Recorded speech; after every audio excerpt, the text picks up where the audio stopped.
Today we're going to be talking about toddlers and eating. This can be such a frustrating thing for parents. It is a constant battle, and what is it that I need to do?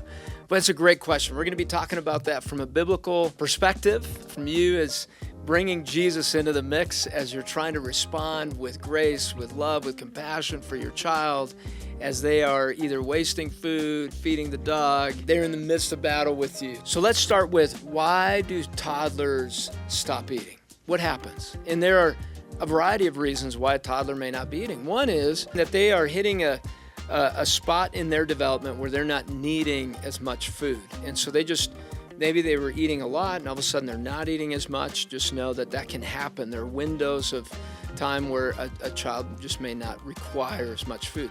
Now there may be allergies that now are being discovered, and so it upsets their stomach, and they've learned that about themselves and they haven't been able to tell you that just yet. But maybe there's certain foods that bother them, or they have an association that if I eat, these bad things are going to happen, my stomach's going to hurt, or maybe they get gassy or something happens there, and they learn that and they associate that. So allergy is another one. Another one is having sensory issues where certain textures are bothersome and they are aversive to that. Another one can be they just want control. They want to have a power struggle with you and they want to control. They're saying, yeah, I can assert no. I've learned the word no, and I'm going to say no, I don't want to eat that food.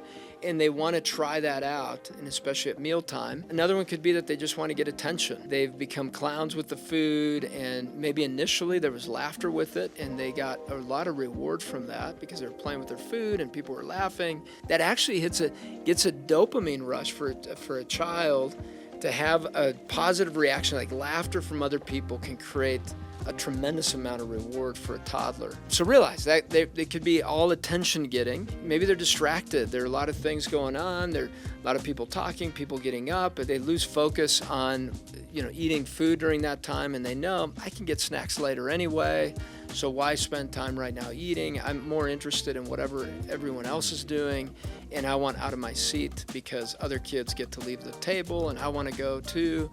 And so they're distracted by that. Another one could be really along the lines of control, just independence, where they don't like certain foods, and the way that they're choosing to articulate that is by feeding the dog or throwing it down because you have been telling them, no, you need to eat that. And you're putting a boundary that, hey, you need to have that broccoli, you need to have that cauliflower, you need to have that. And they can see that they can't win with you because you're the one in authority, and so they begin to exert their independence by being disobedient. And that's their way of saying, I can't win, so I'm going to do it this way. So those are all very unique ways that toddlers decide not to eat. And I'm sure that can be very frustrating for you. So the Bible doesn't specifically talk about how we deal with food issues in our kids, but it talks about our own personal character development as we are responding to these challenges. And the most obvious one is the fruit of the Spirit: love, joy, peace, patience, kindness, goodness, faithfulness, self-control. Gentleness is the big one. That is strength under control as you are responding to this. Know that behind the behavior that is so annoying and can be so wasteful and so triggering, there's a goal for that toddler. And what your challenge is to figure out, what is this toddler trying to communicate, number one, with the behaviors, and what is this toddler trying to get with these behaviors? And then now you get to respond to that. If a child skips a meal, and this is a common question from parents, if my child has skipped a meal, does that make me a bad parent? Is that bad? Will that affect them when they go for their checkup with a pediatrician? What if they're underweight and they're missing these things? Those are all valid concerns, but really what happens is the hunger pains that a toddler begins to experience if they've skipped a meal will tell them, maybe the next time we sit down to eat, I need to eat, especially if they don't have access to snacks all the time. It is healthy for a toddler to get food throughout the day, so they can have food at breakfast, maybe in between meals, maybe at lunch, and that's a good normal routine. When you're trying to teach a child that when we sit down to eat as a family and have that conversation time and that together time as a family, that's where you leave out some of those snacks so that they learn This is the time when our family sits down to eat together. See, one of the markers of a healthy family is that margin created to have at least one meal a day together. You're letting your toddler know from an early age that as much as we can, we're going to have meals together, and that's a value within our home. When families do this, research points to the fact that there's a tremendous amount of developmental benefit to the kids, and a benefit to the family system, and a benefit to the parents, and the overall benefit to the developmental growth of your child, including their mental health, believe it or not. So this is an important one to get down. Now, it doesn't have to turn into a battle. If your child decides, is communicating, they don't want to eat, figure out why not, and then have them just sit there. Maybe you go, okay, if you don't want food, let's give you something else. We're all sitting here around the table. And maybe this is a time when you and your spouse need to talk about how you're going to handle those moments, because one of you may break down and go, no, let's just give them a snack in between time. You need to be in agreement so that they don't learn with this how to manipulate the system either. Both of you need to be on the same page that if the child chooses not to eat during that mealtime, you're not going to be giving snacks in between to become the cool parent. You're going to allow them to experience some of the hunger pains that are like, oh my goodness, I'm hungry.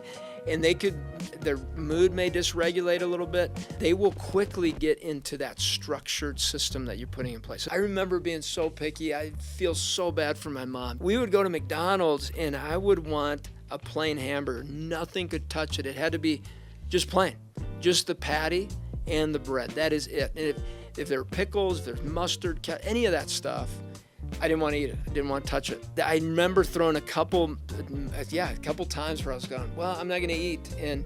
And my mom felt so bad. I could tell that she wanted to get me that plain hamburger because I accidentally gave me one with pickles and mustard and ketchup. She didn't make me eat that. And she'd go, okay, let's get you another one. And she was trying to be so loving. Yet in that, I think when I learned most is when she said, yeah, you're not going to get something different. You're going to have to figure it out with what you got, and you'll be all right. And if I didn't eat it, she said, you know, we'll have a meal later on, and you can have that. That's when I learned most, more than when she went and got me a replacement one, a separate one. If they're consistently avoiding the same food, even when they're hungry, and you're noticing they're going underweight, that you need to consult with a pediatrician and get some insight into that. And you'll see a pretty strong reactiveness where their mouth almost wants to spit it out because there's really a sensory reactiveness in their body. Let me give you 3 very practical strategies you can start using today. Now, the first one is keeping it kind of fun, enjoyable, positive at mealtime. And by that I mean put some music on. You can put some music on in the background with some meal times. That can be fun. It can be fun music that you put back there. On the older side of toddlers, you can have a game that you play that you can look forward to. Once you're done eating, you're going to play a game together, and it's one that they look forward to. You can also do story time instead of at bedtime, or you can do part of the story during the meal and then the other part at bedtime. You can finish it up, but story time can begin during the dinner time. Somewhere in there, you can start mealtime and then go, oh, it's the story time segment. Let's have story time. You go, oh, you bring out the story, and then you read that story, and then you finish that, and then you continue to eat. And they can be eating while they're listening to the story. And what it does, it distracts the brain to be listening to the story, and all of a sudden they're eating while they're listening to the story. Another one is using imagination. That for some kids, they love to imagine and pretend everywhere they're at. You know, that those personalities, and maybe you're pretending maybe they're a dinosaur or something else, and they're consuming whatever's on their plate. As adults, you're having conversation, and then you bring in some silliness mixed in there. One of the ones I did with my son when he was starting to get a little picky, as he was eating, when things were at a certain point in the dinner, then I'd grab some Tupperware and I'd bounce it off my shirt and up, and I did like a dinner show.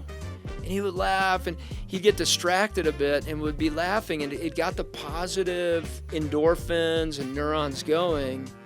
It distracted and took his brain into a different place, just attitude-wise. Remember, we've talked about attitude and perception lead to belief, which lead to the thoughts and emotions, which lead to behavior. So there I was altering the perception of the moment changing it to more positive when the behaviors begin to change instead of just correcting. Many times kids are mirroring our emotions. If you come to the dinner table fully stressed, tired, they're probably going to mirror your emotions because they have those empathy neurons going. So if you're already negative or there's conflict between spouses at the table, you're going to notice more of this food issue because that's the way that they can control what is happening in their environment. They can't control you guys fighting with each other, but now they can control the whole situation by doing something with their food, and now they're trying to gain control of the environment. So figure out your emotions that you're bringing to the table and how that may be impacting the whole eating thing. It may be creating stress for your child, which creates also a lack of appetite if there's a lot of stress. The second thing you want to look at is setting predictable routines. Routines that your child knows there's going to be breakfast around this time, there's going to be lunch around this time, there's going to be dinner around this time.